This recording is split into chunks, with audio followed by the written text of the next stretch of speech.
વાત કરીશું અન્ય સમાચારની। પાટણ જિલ્લાના વાતાવરણમાં અચાનક પલટો આવ્યો છે। એકાએક વાતાવરણ બદલાયું છે। વાદળછાયું વાતાવરણ જોવા મળ્યું છે।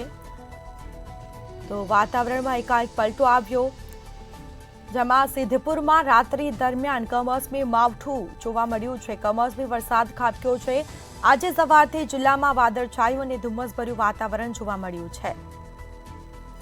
તો વાદળછાયા વાતાવરણને લઈને ખેડૂતો પણ ચિંતિત થયા છે। વાદળછાયા વાતાવરણને લઈને ખેડૂતો ચિંતામાં ગરકાવ થયા। સિદ્ધપુરમાં રાત્રિ દરમિયાન કમોસમી માવઠું આવ્યું, તો કમોસમી વરસાદ વરસ્યો, જેના કારણે ખેડૂતો ચિંતિત થયા છે। ખેડૂતોના પાકને નુકસાન થવાની ભીતિ સેવાઈ રહી છે। તો સિદ્ધપુરમાં રાત્રિ દરમિયાન કમોસમી માવઠું પડ્યું અને આજે સવારથી જ જિલ્લામાં વાદળછાયું અને ધુમ્મસભર્યું વાતાવરણ જોવા મળ્યું છે। વહેલી સવારથી જ ધુમ્મસભર્યું વાતાવરણ જોવા મળ્યું છે। વાદળછાયા વાતાવરણને લઈને ખેડૂતો પણ ક્યાંક ને ક્યાંક ચિંતિત થયા છે। ખેડૂતોના પાકને નુકસાન થવાની ભીતિ છે તે સેવાઈ રહી છે।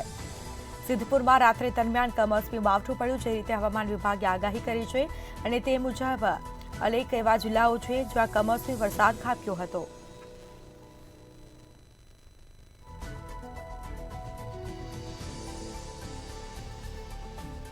તો આજે સવારથી જ જિલ્લામાં વાદળછાયું અને ધુમ્મસભર્યું વાતાવરણ જોવા મળ્યું છે।